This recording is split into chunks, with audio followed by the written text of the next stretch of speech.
Hello, everyone. Welcome to Room for Growth. Today, you are stuck with just Billy with a Y, but thanks for joining. I'm really excited about the guest that we have on today, Lynn Blashford, who is the Chief Marketing Officer at White Castle.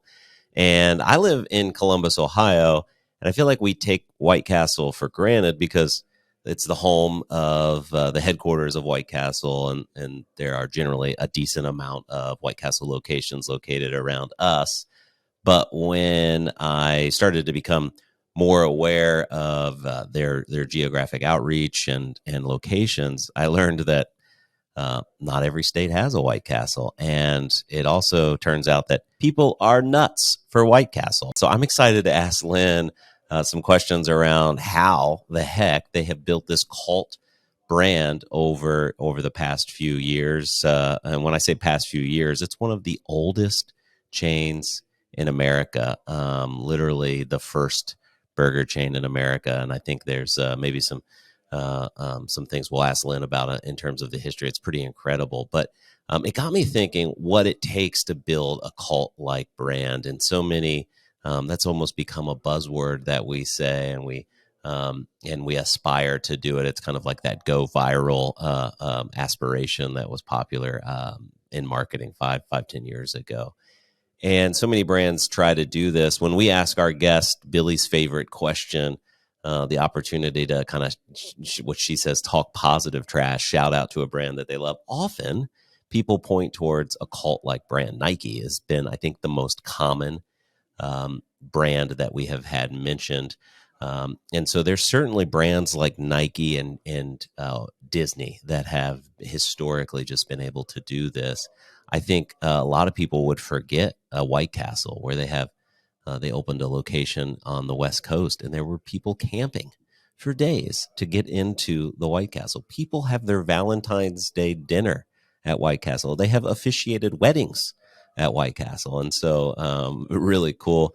I was also thinking about maybe new brands. A lot of the brands that we start to think about cult-like, it's a mix of brands that are just really popular right now, and you wonder, will they stand the test of time to become a cult-like brand? Chick-fil-A is one that jumps out at me, where it's currently certainly very popular. Is it a cult-like brand? I don't know. I'd be curious what you all think, and so maybe when we post this episode on LinkedIn, I would love to hear some comments if you're a listener of what cult-like brands I'm not thinking of.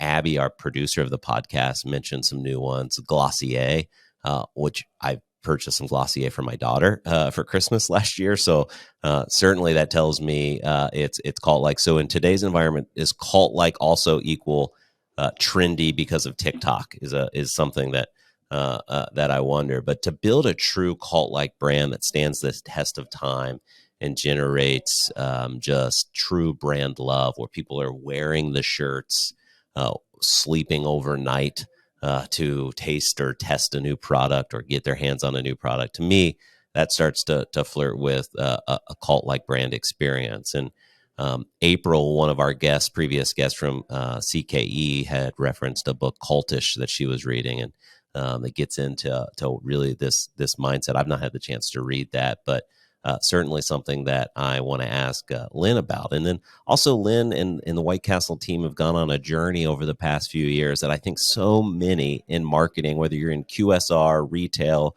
or whatever, have had to go through, which is taking their current tech stack, which was pretty good for a period of time, but as consumer expectations have changed rapidly, they had to go through the path of making some changes and some adjustments on what they use for customer engagement, what they use for customer loyalty, because the game has continued to change and the bar keeps going up and up and up. And so, and of course, technology continues to advance. So they've experienced some of that over the past few years, and I think are in the midst of that we can ask Lynn about. So really excited to share Lynn Blashford, who's the Chief Marketing Officer at White Castle, with you today, and start to talk a little bit about what it takes to build and maintain a cult brand.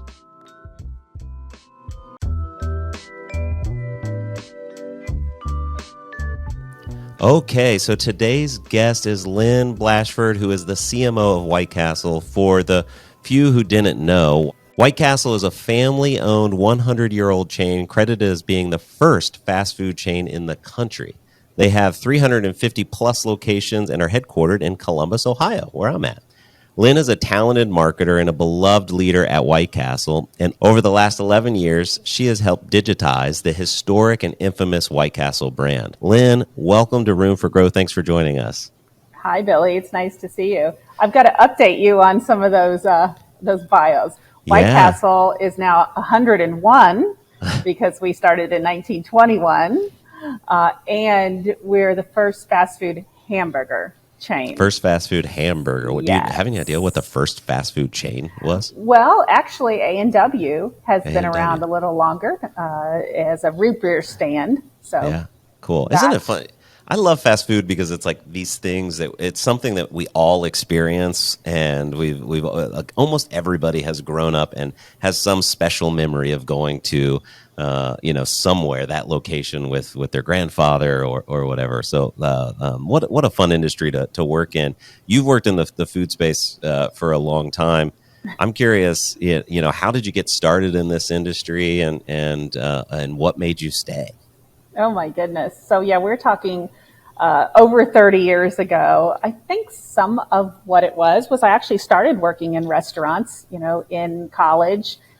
Food is fun. As a college student, it allowed you to eat free. So that might have been the path down the career that began in the restaurant industry, then on the corporate side. I think the other piece that really interested me too, I went to the University of Kentucky, and a lot of the classes that really intrigued me were those around consumer behavior. And to this day, you utilize that observation of humanity in everything we do as a marketer. So the combination of food and consumer behavior just led me to mostly restaurants, retail, and some CPG. Awesome. And naturally, you had to take your Kentucky blue and then go to a brand that has that blue or close to Kentucky blue in it. So that's convenient. Yes, my wardrobe color was utilized that way. Awesome. And in your role as Chief Marketing Officer, when I think about White Castle, one of the things I admire about White Castle is you guys seem to always be pushing the envelope and leaning into things that sometimes might feel risky or that are just really kind of new and innovative. Some examples that pop up in my head is Flippy, the robot, kind of a couple years ago. This has maybe become more normal now, but you guys were the first to jump on and start innovating around, robotics within the store to help with some staffing shortages. And I saw you speak one time on a partnership with Wu-Tang. And this is, well before the Travis Scott burger and stuff like that. You guys were doing partnerships with folks like Wu-Tang. So it's that kind of lean in. I think you guys are a little bit ahead and maybe don't always get the credit that is deserved for being this really, really innovative brand, because some of the big national chains steal the limelight. What's the philosophy? How do you guys approach, taking on risk, and how do you evaluate some of these things? I think it goes back to the lineage for White Castle and being an innovator, literally in pioneering an industry and being family owned. There was an element of some innovation that was occurring throughout the decades.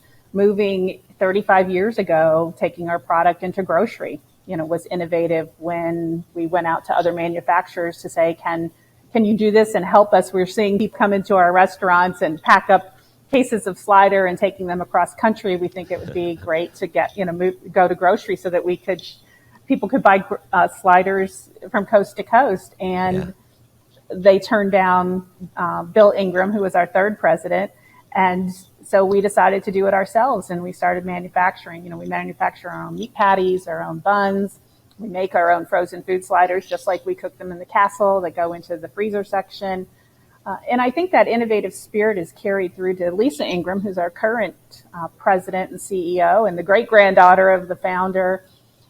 Being a family-owned company, it allows you to move, I should say the size that we are too, we can be pretty agile and move pretty quick. So when we think about like Impossible Foods and bringing Impossible Foods, the slider in with Wu-Tang Clan as our spokespeople, and Miso Robotics, because we have a very flat organization. So there's not a lot of tiers that we have to go through for decision making. It's the leadership in the company. We're all very close. We're not siloed at all. So we can make decisions pretty quick. So we found that partners enjoy working with us because of that. And every business venture we look at as a true partnership. That's the other piece too. Let's go into this with shared learning and how do we make each other better, even if Miso Robotics is going to take their equipment to other brands, or Impossible then launches with bigger brands than us. Right.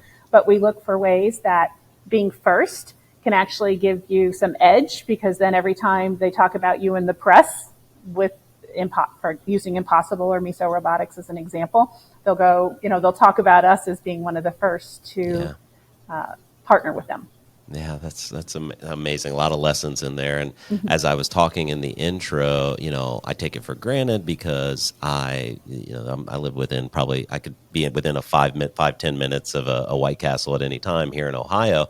So I often forget about the packaged goods product that, for folks in maybe different areas of the country that don't have a White Castle location, that's their only way. And I think a lot of brands take the licensing approach where they'll, somebody else will handle that product. But that's part of your responsibilities, is you're not just marketing, a QSR brand. You are marketing a CPG brand at the same time. That's got to bring some challenges, I would think. It brings challenges, but a lot of benefits, because it gives us the cross-learning of, when our restaurant customers, when are they buying the retail product to stock in their freezer, and then vice versa, the retail customers, many of which have started their experience maybe with a castle visit, and the memories they have and that taste, which is so distinctive that they now enjoy wherever they're at. So there's some benefits to the crossover of the business. That's cool. So, Lynn, a lot of our listeners are niche growth marketers who really are focused on CRM, messaging, CDP. And so I always like to try to kind of wire in the content of our podcast to kind of help solve some of the problems and challenges that they're dealing with every day. And so I want to talk a little bit about loyalty and how you think about the overall topic of loyalty, something we talk a lot about. But before I get there, let's talk about a cult brand. I was mentioning in the intro, when you guys open a new store in new markets, it's almost hard to believe. People are like staying the night, waiting in lines forever. It's insane. And it's just, the true signs of a cult brand. What do you think are the biggest differences between what makes a cult brand, which I would put White Castle in that category, versus just kind of a fad? I think a lot of people refer to us as a cult brand, but when we look at it as probably defined more from the dedicated, devoted, passionate cravers we have around the brand. And we might even shy away from the terminology around cult, because that can have an indication that it's a narrow appeal or a narrow niche of a consumer. So the cult likeness of it is something that we attach to, and we're so grateful for those people who have that devotion for our product and the brand.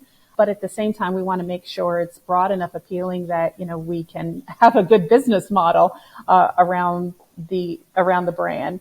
The other benefit, I think, of some of the cult likeness, just kind of playing off your terminology, is the fact that other people become very curious, because they're interested is what makes these cravers so crazy about staying in line for 4 hours. Our location in Orlando, still on the weekend, maybe hours wait, as people just can't wait to get in there and satisfy their crave, because the product is so distinguishable too, and there's really nothing else like it.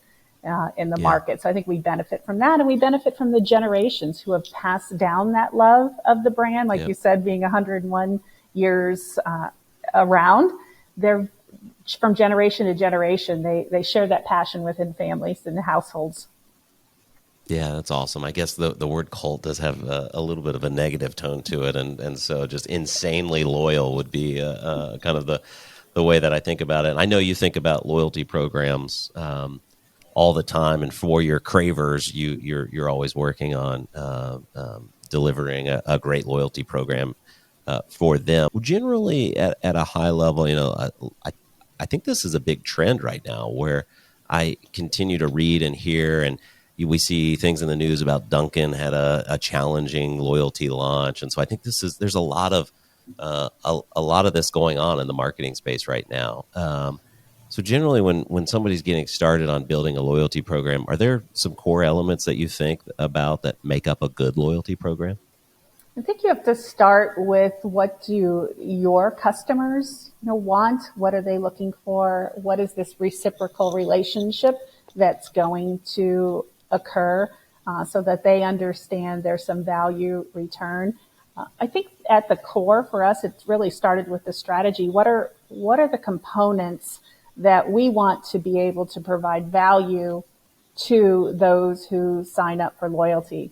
We've got 101 years of loyalty, actually, with many customers.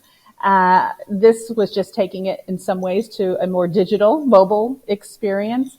And it's if you can't provide value to them, then they're not going to utilize a loyalty program at all. So for us, it started with what's the strategy? What kind of value do we want to provide to our customers? Yeah, and what do you think it is that makes the Cravers so unique? I was mentioning it's just like amazing. Not only the Phoenix, the Arizona store opening, but people do Valentine's Day dinner at a White Castle, or have their wedding at a White Castle. So these Cravers have a little bit of a unique element to them. What do you think makes your consumers so unique at White Castle? I think part of it has been our team members over the years. We've had some of the lowest turnover in the restaurant industry. So they've come to know their local White Castle as a place where they're familiar with the team members that work there, and vice versa. And they've celebrated moments through their generations and through the decades, from growing up to wherever they're at in life now, or maybe it was, late nights in college somewhere, or after some late night fun that they were having. And those are moments that they remember. And we know when things stick in the memory, it's just, it just can manifest itself in something that you want to go back to again and again. And when you couple that with a product, not to be too repetitive, but when you couple that with a product that is really distinctive in the taste, then I think it's a magic combination for us. Yeah, that's awesome. So when you guys are looking at your loyalty program and the tactics that you're kind of investing in and trial and error, what are some of the things that you see are the biggest indicators, and how you're measuring success of a loyalty program? Yeah. So I want to be really forthcoming and say we've had some trial and error in our loyalty program. And as we move, so we've had online ordering, we've had other components of CRM, for a long, long time. Moving to an actual loyalty platform about 3 years ago, we started with an organization actually that was out of New Zealand. And we did that at the time because we did not want to be like every other chain that was launching loyalty. We were really looking for something that was going to be different, distinctive. How do we take it? Let's look 5 years beyond. Let's look a few years beyond, and not do just a traditional points program, which felt just so transactional in nature. Yeah. And so one of our learning was, who knew a pandemic would come along, and our partner in New Zealand struggled. I mean, a small island, lost developers, could not hire. They could not travel to us, in order to have strategy meetings, which, the occasional in-persons you really benefit from that kind of work. And we're going to be moving away from that partner. We've done a search recently, and I know WillowTree is one of our partners and has given us advice along the way. So I want to let people know we don't get everything right all the time. Right. But I think it's important that you take away and you learn from that, and then as you move forward, you just carry that forward and say, how do we do it better? Over the last 3 years, consumers now expect some visibility to seeing how they are transacting with you and what is that reward at the end of a path forward in some ways. So they want to see what kind of progress they're making. The landscape has changed. So we're going to reevaluate what is the best way to relaunch a loyalty program in 2023. Yeah. That's good. Thanks for sharing. And you and I've talked about this before. The pandemic. So technology has been growing at a rate that's been pretty wild, and we've both been able to be a part of this. It's fun, it's challenging, and it's crazy all at the same time. And then the pandemic happened, and there was this period of scary where we're like, oh no, in terms naturally we're all worried about our families and the world. And then, the business elements that in the business space were like, hey, what's going to happen? Well, all of a sudden, after that kind of scary period where, we're trying to move towards some level of normalcy, the whole entire consumer expectation and the landscape of consumers that are using delivery and drive-through and pickup at a rate like we had never seen before was wild. And it just introduced this consumer behavior change out of nowhere. And in the midst of that, I call it like a digital arms race where restaurants and chains are investing like crazy in these experiences. And so the bar just continues to go up. So I think a lot of brands are sharing in some of your learnings. And that's why I think this, like, okay, looking forward to 2023, what should our loyalty program be is something that I'm hearing and reading about a lot. It's a really big challenge. At the heart of that is technology, as you mentioned, and so this only makes it even more complicated. It's not just about creating great ideas and great programs. It's the technology and the reliability behind that. What's that, if you don't mind sharing, that journey been like for y'all over the past few years at White Castle, and how you mature the technical capabilities that you deliver to consumers?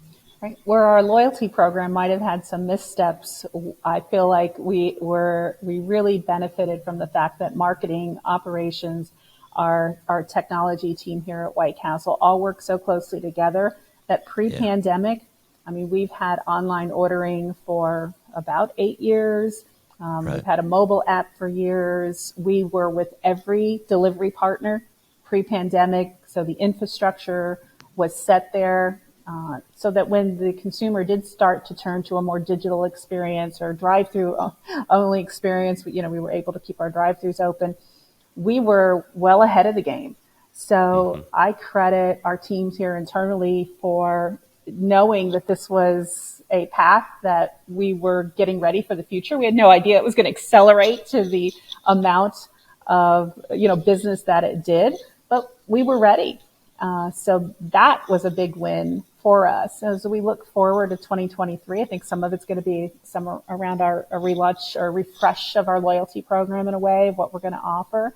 And I really rely upon, I'm going to call out our Susan Carol Bozer, our head of technology here. We work hand in hand every day. And we start with the strategy. What do we want to achieve? What's the customer experience we're looking for holistically, whether it be online, offline, or wherever they're at. And then it's her team, she and her team, who really do a great job of networking within multiple industries and coming back with what's the technology solution. As a marketer, I will not profess to be the technical expert in any ways, right, but we partner internally with those that are. And I think that's where we've gotten to where we've gotten so far. Yeah, that's awesome. That's a whole nother topic for another podcast of how IT and marketing uh, should and can work together, because I think gone are the days where you can get away with kind of siloed organizations and at least delivering something. Anybody who is working like that is going to be well behind. I want to say too that our leader, Lisa Ingram, she's a big believer in technology as being something that can help propel us into the future. And she's been a great advocate for what we're doing in marketing on the technology side and in the operations, the structure of the restaurant. So she's out there talking about innovation because it's been her lineage to continue that path. Yeah, that's unbelievable. So as you've talked a little bit about loyalty, and I even saw that in that kind of grouping of cool stuff that you guys are always willing to try, there was a beer pairing, that you did recently with a craft brewer, a great IPA to pair with your sliders. What can we expect from White Castle? Any cool things that you have coming up that you're really excited about? I think we're excited about how we continue to, those are some licensed products that you've mentioned. That was again, another strategy that we embarked upon several years ago to say what other brands are out there, what manufacturers. The PUMA sneaker launch that we did was a whole new world that we loved. And to your point about the IPA brewer, a group called Evil Genius, we were purposeful in finding other industries that are also, we'll call it cult-like, the sneakerhead world, and they embrace that name, so we have permission to say it. But what it does is it brings our brand to other passionate consumers in other industries. We did a DGK skateboard and skatewear. Again, a whole nother consumer group that is really passionate about what they do, the sport they have. So I think for us, we're always looking for other similar passionate fans. Awesome. Well, Lynn, I could talk to you forever about some of these fun marketing programs. We always like to leave our guests with a few just fun questions that are less kind of dialed into their day to day. Yeah, no worries. But I'm curious. We've talked so much about loyalty. Do you have a favorite loyalty program of a brand that you interact with that you're just like, man, this is? I always talk about Delta. Delta Airlines is my go-to one that I just love, and nobody could ever convince me otherwise. Are there any of those for you? I might be classified as a little more of a brand switcher. I do like to shop around, but when you using your Delta example, I kind of go to the other extreme because I don't fly enough, for example. But when I think about what are the products or the brands that I use most frequently, it's grocery, right? So when you think about, they were some of the very first loyalty programs, the grocery retailers.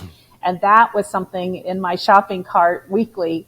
I could see the benefit of lower price structures, and they've gotten so good at personalizing offers to you, whether it be in the digital format or even still to this day, they'll mail, we see you shop this product. Here's some free ones for you. So I think in some ways that helps, especially in these inflationary times.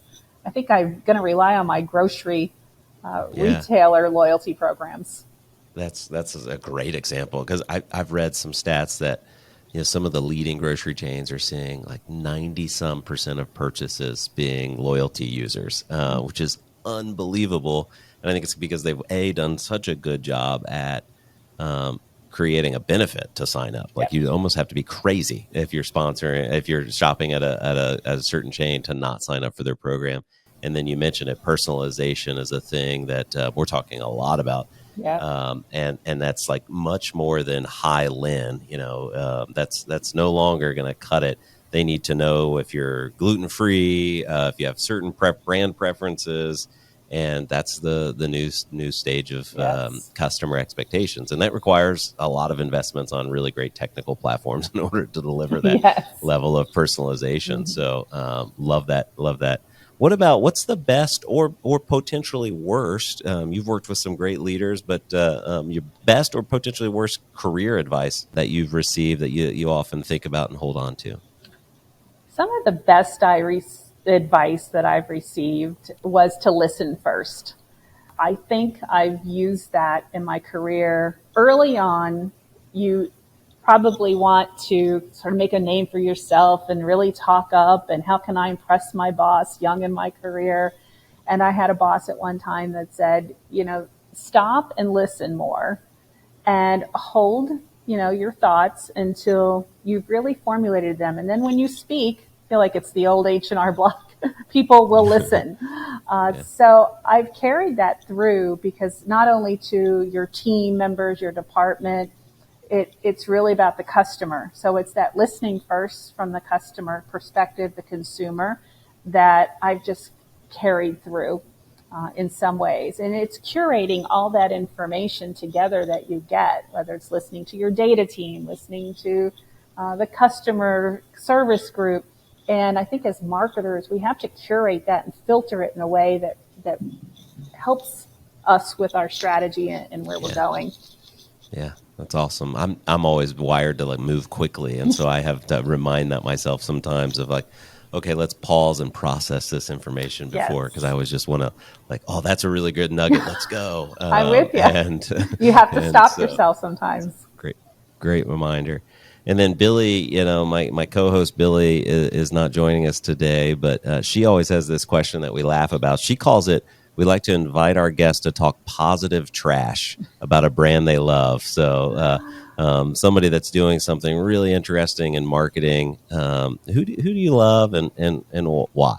I know a lot of people use this example, but I think they're a perfect example of longevity, and that's Dove. The Unilever products with the Dove brand has, and you think back their real campaign with real beauty, that started in 2004. So I have a real love for brands that stick to what they do and do it best and watch them evolve versus switching agencies every few years, switching campaigns.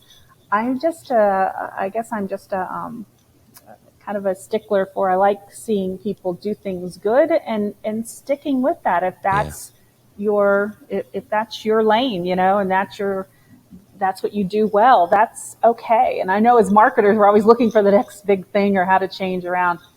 Dove to me they've evolved their campaign. They do fantastic videos. They've taken it into the digital world, with body image and self-esteem.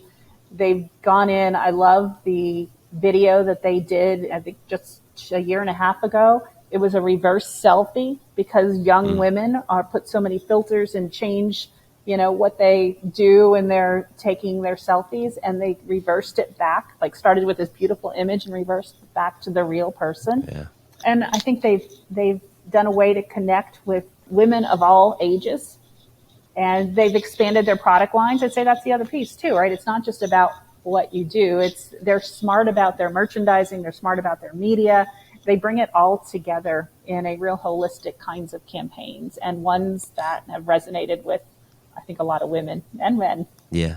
No, and they were really early when you mentioned whatever year that 2004. I mean, I think that was well ahead of kind of that's almost become a common marketing strategy for lifestyle brands in today's environment. But they were well ahead of the curve. That's a great example. I was glad that you did. We so often hear the same brands repeated, and that's a new one and such a good one. So thanks for sharing.